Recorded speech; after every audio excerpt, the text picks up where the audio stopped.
গরম পড়ে গেছে, তাই এখন সবাইকার শরবত বা ঠান্ডা পানীয়র দিকে নজরটা একটু বেশি যাচ্ছে। তো আজকে আমি স্বাস্থ্যকর একটা পানীয় তৈরি করলাম। বাড়িতে যা যা ছিল সেগুলো দিয়েই করেছি। তো আমার লাগানো পুদিনা পাতা আমি তুলতে পারিনি, আমার হাজবেন্ড তুলে এনে দিয়েছে সকালবেলা। সেগুলোকে বেছে ধুয়ে মিক্সির মধ্যে নিয়ে নিয়েছি।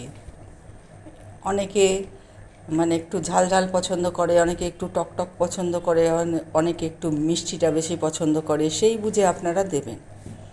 তো এই মিক্সির জারের মধ্যে আমি নুন, চিনি, একটু গোলমরিচ, আর টকের জন্যে আমি একটা ছোট্ট আমার কাঁচা আম পেয়েছি, আমার স্টুডেন্টরা দিয়েছিল, সেটাকে খুব যত্ন করে আমি এখানে ব্যবহার করেছি।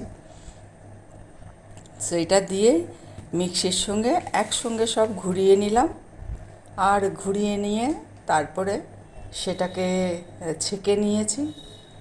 ছেঁকে নিয়ে জিনিসটা খুব গাঢ় মতো হয়েছে আর কি।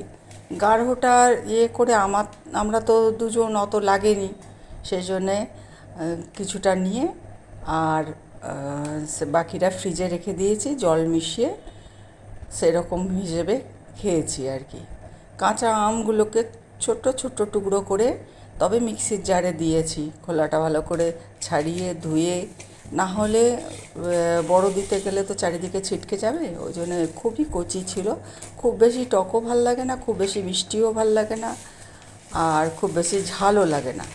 আর এটা খুব হেলদি আর কি, পেটের খুবই উপকারী, সেই জন্যে এটা আমি বললাম। তো দেখাতে সব পারিনি, এটা পেশা হয়ে গেছে, তারপরে ছেঁকে আমি গ্লাসের মধ্যে এটা রেখেছি আর কি। এটাও খুবই ঘন ঘন আছে, যার জন্যে আবার এখান থেকে ঢেলে আবার আলাদা আলাদা গ্লাসে জল মিশিয়ে পরিবেশন করেছি। আবার পরের দিন আবার দুদিন আমার খাওয়া হয়ে গেছে আর কি।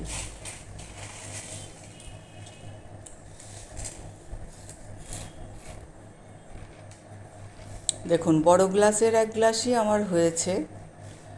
নিজের জিনিস লাগানো যখন গাছের জিনিস হয়, সেটা খুব ক্ষুদ্র জিনিস হলেও খুব ভালো লাগে আর কি, সেটা খেতে বা উপকারী তো অবশ্যই।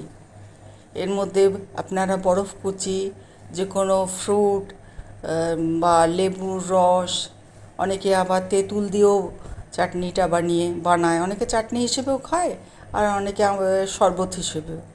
তো আমাদের বাড়িতে সবাই সব রকম টক খায় না, যার জন্য আমাকে জল মিশিয়ে কম টক করে করতে হয়, বা কখনো কখনো যে খায় না তাকে টক ছাড়া করে দিই। আর যারা আমার ছেলে বা আমার বাড়ির আরও সদস্যরা আছে, তারা একটু টকটা বেশি পছন্দ করি, আমাদেরটা একটু টক বেশি দিই। আশা করি আপনাদেরও ভাল লাগবে, করে দেখবেন। নমস্কার।